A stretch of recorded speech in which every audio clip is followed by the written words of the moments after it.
Bom dia, meus amigos, minhas amigas. Que a paz do nosso Mestre Jesus esteja conosco para tranquilizarmos nossos corações, nossas mentes, falando nesse tema tão agradável, anjos e demônios. Os nossos anjos, os nossos demônios, e como é que nós fomos sendo doutrinados ao longo do tempo para chegarmos no ponto em que estamos hoje. Esse momento em que nós nos apavoramos só de ouvir a palavra Satã, só de ouvir a palavra Baal, Beelzebu. E por que nós temos tanto medo? Porque nós amamos anjos e queremos distância dos demônios. É sobre isso que nós vamos falar, traçar um panorama histórico para chegar depois, muito rapidamente, na doutrina espírita. Mas a finalidade do encontro de hoje é fazer com que a nossa mente compreenda, assimile e amadureça esse conceito equivocado de anjo e demônio.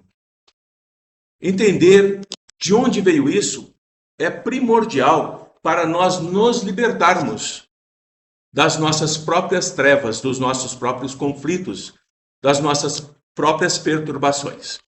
Portanto, vamos lá. Quando é que surge a ideia de diabo? Porque ela surgiu em algum momento. Ela não estava aí, ela surgiu em algum momento. Olha como é interessante. Na tradição hebraica mais antiga, não existia ainda o diabo. Não existia. Ele, além de não existir, ele não era, portanto, interpretado como um inimigo cósmico de Deus ou como um líder do mal. Não existia esse conceito. Ele em nada se parecia com a figura popular do cristianismo, da Igreja Católica, evangélica e outras mais que nós temos hoje. Essa concepção do diabo, do demônio, de Satanás, de Beelzebu, que nós temos hoje, ela foi surgindo gradualmente. Ela foi sendo modificada ao longo dos milênios. Portanto, a imagem que aparece na tela, desse confronto entre o mal e o bem, é uma criação nossa. Já entenderemos o porquê. Nos textos mais antigos da Bíblia, veja, a Bíblia hebraica, Deus, lá nos mais antigos, Deus é visto como soberano absoluto sobre tudo. Só existia Deus, não existia diabo. Prosperidade, derrota militar, seca, fome, peste, fertilidade, exílio, restauração. Tudo era Deus. Não havia uma entidade que fizesse isso. Portanto, eu trouxe para vocês uma passagem que está em Isaías. Quem gosta de ler a Bíblia, procure. Está escrito lá em Isaías: eu formo a luz e crio as trevas. Faço a paz e crio o mal. Tudo Deus. Isaías, capítulo 45, versículo 7. Aqui, nessa passagem de Isaías, o mal não tem o significado moral que nós temos hoje. Esse mal, ele era no sentido da punição em calamidades, em desastres, em punição, em juízo. Era esse mal que Deus se referia aí em Isaías. Avançando um pouco mais para entender esse quesito do mal que Deus praticava, esse mal é histórico. Então todas as guerras que aquele povo enfrentava, todas as derrotas que eles tinham, as pestes que chegavam, as invasões que eles eram submetidos, é entendido como um mal, uma vingança de Deus, porque o povo não o tinha esquecido, não tinha sido fiel a ele e, portanto, ele punia. Então Deus usava os povos estrangeiros como instrumento de punição. Ainda não aparece a figura de Satã. Sempre Deus. Não há necessidade teológica de um rival maligno, independente. Até esse instante não havia isso. Assim as coisas foram caminhando, sempre Deus. Prosperidade, vitórias em guerras, a população crescendo, sendo beneficiada, Deus está de bem conosco. Quando as coisas invertiam, Deus nos pune porque nós cometemos algo que não o agradou e, portanto, Ele está nos causando essa tragédia, essa peste, essa vingança. Se nós procurarmos nos livros antigos, como no Gênesis, no Êxodo, no Levítico, no Deuteronômio, eu gosto muito de Deuteronômio, Josué, Juízes, Samuel, olha esses livros todos, a figura do diabo não aparece. Não aparece. Alguma coisa eles falam sobre Satã. Portanto, esse conceito que nós temos hoje dessa dualidade, Deus e os seus anjos, os seus espíritos bons, e o diabo que confronta Deus com os seus seguidores do mal, nunca existiu. Qual o interesse de se criar essa outra figura, essa antítese, esse outro lado negro? Vejam aqui. A palavra Satã, antigamente, naqueles tempos que eu estou me referindo, não era um nome próprio. Então não era uma persona, não era alguém. A palavra hebraica Satã significa adversário, como já sabemos, acusador e opositor. Ela não designava um maligno absoluto, um ser que jamais se tornaria bom. Alguém que enfrentaria o Pai, o Eterno, por toda a eternidade. Jamais significou isso. Portanto, lá no Antigo Testamento, quem gosta de ler o Antigo Testamento para pesquisa e não para entender como eles escreveram e assumir aquilo, as pessoas eram chamadas de Satã, em sentido funcional. Portanto, se alguém, vamos supor a Vânia, olha que maravilha, ela me adora. É algo assim inexplicável essa nossa relação. A Vânia me acusava de alguma coisa. Naquela época, ela era Satã. Vamos supor agora que o nosso amigo Guilherme, lá no fundo, era o meu adversário. Ele era Satã, porque ele era o meu opositor. Então, essas palavras eram aplicadas com as pessoas do seu cotidiano. Não era esse ser maligno absoluto. Compreendendo isso, nós vamos entender esse aspecto. Lá no livro de Jó, que muitas pessoas gostam dessa passagem de Jó, onde ele é testado na sua fé, e nós, ao longo dos nossos estudos, nós vamos compreendendo que a fé ela não é inata em nós, ela não vem conosco. A fé ela é construída a cada momento por nós. Nesse livro de Jó, Satã é um membro da corte celestial. É um anjo. Não é rival de Deus, pode procurar lá em Jó. Não é rebelde, não governa o inferno e age com autorização divina. Senhor, se permitires, eu testarei o teu servo. Serve a Deus. Então ele funciona lá em Jó como acusador, dizendo que a humanidade não é aquilo que se pensa que é. Ele testa a humanidade. E em Jó nós já começamos a ter um olhar mais claro que é muito diferente, Satã, do tempo em que Jó está passando. Por isso, do tempo de hoje. É um Satã completamente diferente da corte celestial, não é rebelde, não é adversário, não tem inferno e trabalha com autorização divina. Nós começamos a compreender que essa mudança que nós aprendemos e vivenciamos hoje teve um motivo. Em que momento isso começou a acontecer? E por que aconteceu? Qual era o objetivo? Qual a finalidade?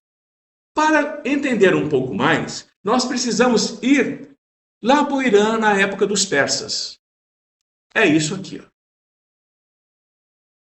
A influência persa, ela foi decisiva nessa dualidade entre os judeus. que antes não existia. Eles saíram do exílio da Babilônia, passaram séculos no domínio persa, eles eram escravizados pelos persas. A religião persa tinha essa dualidade, uma força do bem e uma força maligna. Como eles ficaram séculos ali, sendo controlados pelos persas, eles absorveram esses conceitos. Então a força do bem está aqui, Ahura Mazda, e a força maligna, Angra Mainyu. A força do bem, esse homem tentando controlar essa fera que aí está. Isso é uma simbologia persa. Os judeus não tinham isso. Portanto, não entrava na Bíblia deles. Nos livros deles, isso não existia. Passou a ser acrescentado depois que eles se libertaram dos persas, após séculos. Vamos entender, então, o que é que começou a mudar no contexto bíblico que nós conhecemos hoje. A partir desse processo de domínio dos persas, eles absorveram anjos organizados, absorveram o conhecimento de demônios, entenderam como os persas entendiam sobre guerra cósmica, a guerra entre os seres do bem e do mal, começaram a trazer o conceito de juízo final, que era dos persas, eles não tinham isso, e trouxeram também o conceito da ressurreição, que permanece tudo isso até os dias de hoje. A ressurreição é um dogma muito forte no cristianismo, no catolicismo, como nós temos hoje. E Satanás, que antes era da corte celestial, que antes sequer existia e que era uma palavra empregada para qualquer pessoa que era inimigo, que era acusador, que era adversário, passou a ser o inimigo de Deus. De uma forma sem nenhuma pretensão? Claro que não. Já nessa época, sabia-se que o medo, a culpa, o arrependimento controlava as decisões daqueles que ali seguiam essa doutrina. E era importante dominar esse povo, ou pelo medo de algo poderoso com quem não poderia lidar, ou pela própria culpa em relação a esse Deus que iria punir se você errasse, se você o abandonasse, se você o esquecesse, se você não reverenciasse. E para que isso se tornasse forte e patente, criou-se uma imagem de alguém tão poderoso quanto que iria se aproveitar dessas tuas fragilidades para apossar-se da sua alma.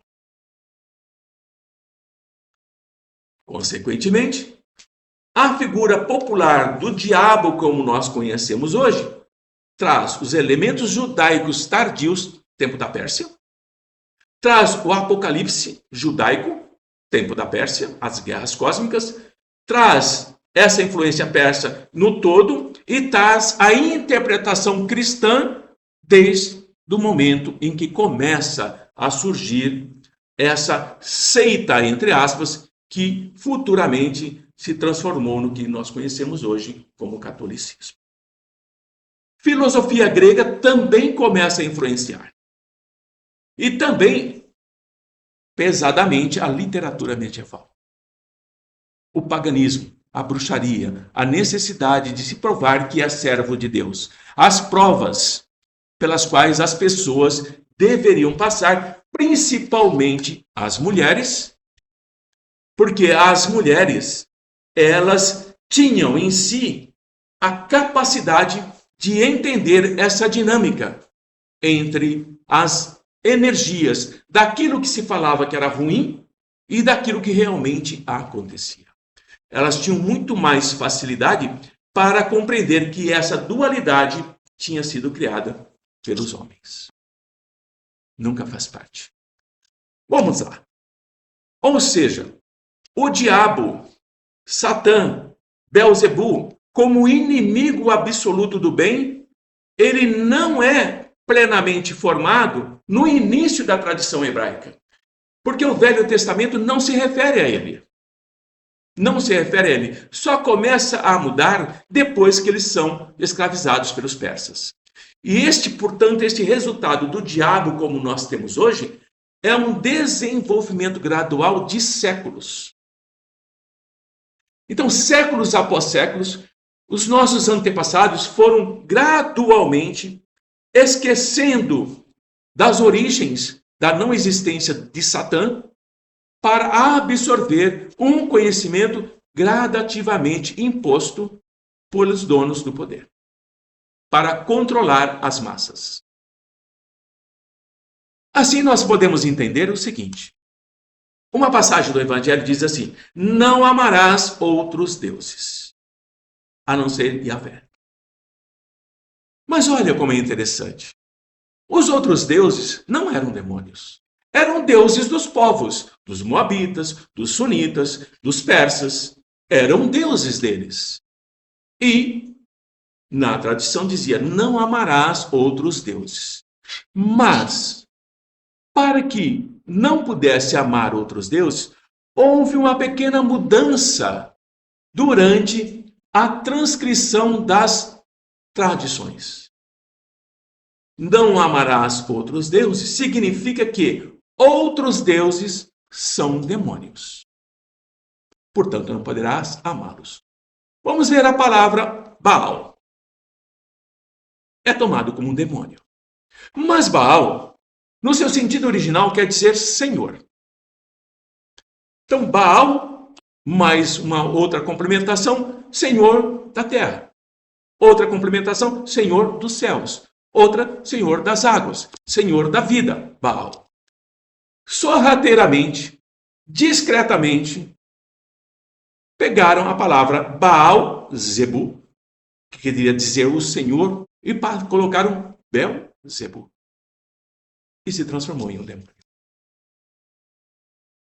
Quando nós temos o conhecimento histórico, a nossa mente começa a se libertar de sérios traumas psicológicos que nos impedem de nos libertarmos, de olharmos para frente, livres dessa armadura que foi colocada sobre nós e nos bloqueia na nossa própria libertação. Eu estou em dívida com Deus. Se eu estou em dívida com Deus, eu estou comprometido com Belzebu. Eu deixo de cumprir com as minhas obrigações, nas minhas orações, nos meus pensamentos, e, portanto, eu não sou digno do reino dos céus. Conceitos que nós carregamos e não sabemos por que carregamos. Mas quando vemos o contexto histórico, nós vamos entender isso aqui. Arcanjos e serafins. Isso já está ali no livro dos Espíritos. Os seres a que chamamos anjos, arcanjos, serafins, é uma pergunta. Formam uma categoria especial de natureza diferente da dos outros espíritos? Eles são criados à parte? E a resposta é muito clara. Não. Todos são criados da mesma forma. São os espíritos puros, aqueles que já se encontram no mais alto grau da escala e reúnem todas as perfeições possíveis. Por isso que nós voltamos a Jesus e ele nos diz: sede perfeitos como o Pai o é. Não fala de demônios. Não fala de vingadores, de perseguidores. Ele nos diz, para que você possa alcançar o reino dos céus, é necessário que o seu espírito se aperfeiçoe. Se liberte dessas sombras, se liberte dessas armadilhas, se liberte das prisões da sua mente. Vigiai e orai. Para que conheças a verdade que eu vos trago, que eu não posso falar tudo, porque ainda não sois capazes de compreender. Porque havia milhares de anos para trás em que eles estavam completamente cegos por esse planejamento de controle das massas. Assim, a palavra anjo desperta em nós, Igreja Católica, a partir do momento em que ela assume como uma religião do Estado, a ideia de perfeição moral. Portanto, nós que aqui estamos, nenhum de nós é anjo. Porque nós não temos perfeição moral. Não adianta fazer biquinho. Não adianta esfregar o olho. Porque a realidade, ela é cruel. Ela é nua e crua. Agora, a palavra anjo vai se aplicar muitas vezes, e aqui começa uma outra confusão que nós fazemos até ter acesso a esse parco conhecimento. Que nós temos anjos bons e anjos maus. Olha que coisa estranha. Disse o anjo bom e o anjo mau. O anjo de luz e o anjo das trevas. O mensageiro da luz ou o mensageiro das trevas. Notem que aqui não tem a palavra demônio. Portanto, se aquele que se diz o mensageiro, Jesus, é um anjo. Mensageiro da luz. E outros que o confrontavam eram Satã, porque eram opositores, eram adversários, eram perseguidores. Mas isso é trazido para nós de uma forma em que há uma dualidade entre o bem e o mal.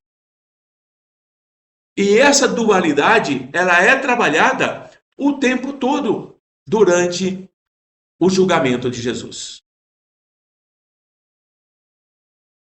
Desde o momento em que perguntam, queres que liberte este homem ou Barrabás? Escolhem Barrabás. Não vejo culpa neste homem, mas se o julgais, será condenado. É nesse sentido em que nós fazemos as nossas escolhas. E as escolhas sempre serão muito difíceis quando diz respeito ao nosso eu. Qual é a sombra ou a luz que eu escolho em mim? Qual é o anjo ou o demônio que está em mim? Qual é a mensagem que eu vou levar daqui para frente, não para os demais, mas para que eu possa me tornar mais e mais liberto? Então nós vamos compreender que se houvesse demônios, como é nos ensinado, eles seriam obras de Deus. Deus criou demônios e eles serão demônios por toda a eternidade. Jamais terão a oportunidade de tentarem ao menos querer se modificar. Não tem essa permissão. Isso é uma lei divina, inalterável. Mas aí nós caímos novamente em Jesus. O Pai é bom. O Pai vos ama.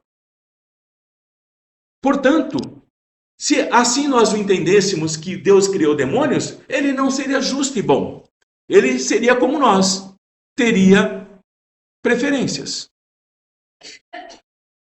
Prefiro esse filho do que este filho. A este eu dou tudo, a este eu não dou nada. A este eu premio com uma viagem dos sonhos e a este eu mando carregar pedras. Então, nós começamos pela nossa análise lógica perceber que não há demônios criados. Não há demônios, seres julgados eternamente para serem maus, totalmente desgraçados por toda a eternidade. Criação dos homens. E essa criação nos traz novamente para Satanás. É evidentemente que a personificação do mal é uma forma alegórica, é uma fantasia, é algo que foi criado. Porque se nós não podemos admitir que existe um ser mau que luta de potência para potência em igualdade com a divindade, qual é a única preocupação que nós podemos ter? Que alguém está contrariando os desígnios divinos. E tem tanto poder quanto, que divide a humanidade, que engana as pessoas, que faz com que elas percam o sentido da vida. Essa figura alegórica é necessária para assustar, para atemorizar, para enfraquecer o espírito, para torná-lo maleável, para torná-lo cada vez mais fácil de ser manipulado. E aí caímos na nossa época, os tempos modernos. A contemporaneidade que nada mudou. Os modernos, nós representamos os anjos puros, espíritos, por uma figura radiosa. É só procurar os quadros que são pintados por esses grandes pintores. Eles têm asas brancas, eles têm emblema de pureza. Agora, Satanás e os seus seguidores é a imagem de cima. Qual que te assusta? Qual você quer? Percebe um jogo psicológico? Como é importante entender essa manipulação da nossa própria mente? Eu não quero estar com o de cima. Vou fazer tudo para ser merecedor do de baixo. Alguém me levando para o encontro dos céus, o reino. E para isso eu farei tudo o que for preciso.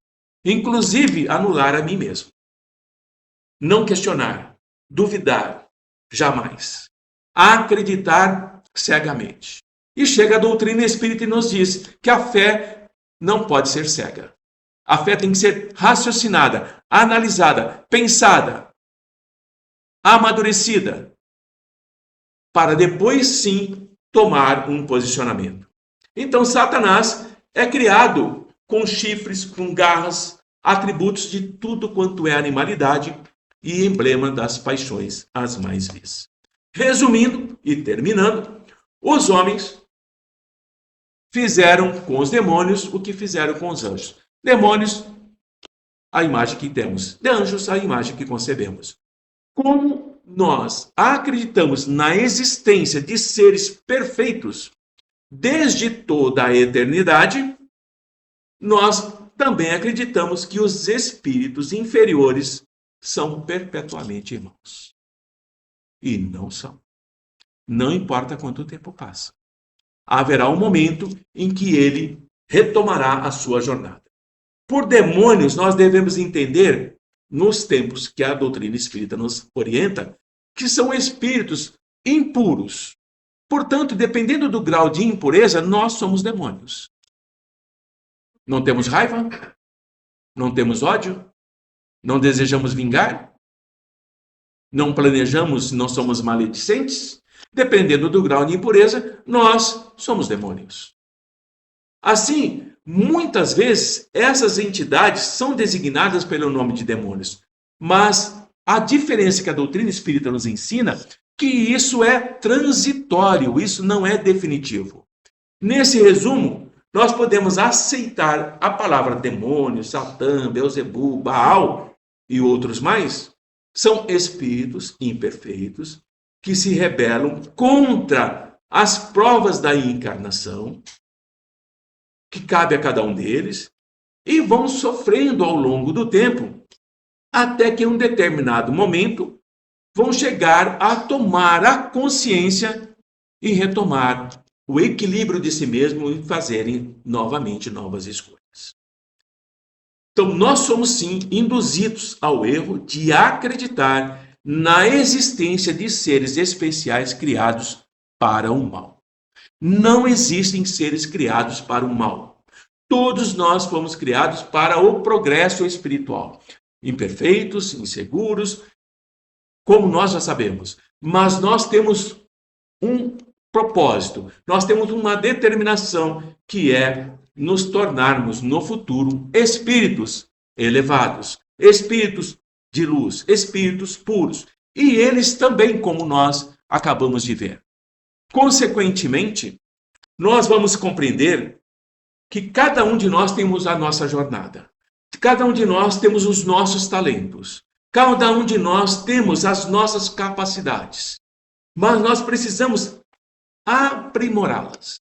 Nós precisamos angariar cada vez mais conhecimentos que nos permitam nos libertarmos dessas prisões, desses grilhões que nos foram impostos ao longo de milhares de anos.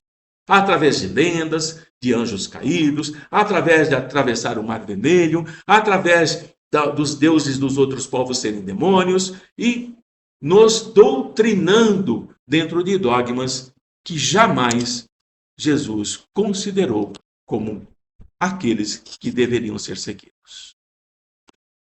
Disseram a vocês, eu, porém, vos digo. Mestre, qual o maior mandamento que deixa para nós? Amai a Deus sobre todas as coisas e ao próximo como a si mesmo. Esses são os 2 mandamentos que eu vos deixo, e neles estão escritos todas as leis e os profetas. Não tem demônio. Só tem amor. Amar a Deus e amar ao próximo. Aqui termino exatamente às 9h30. Eu sou a única pessoa que termina pontualmente nesse local.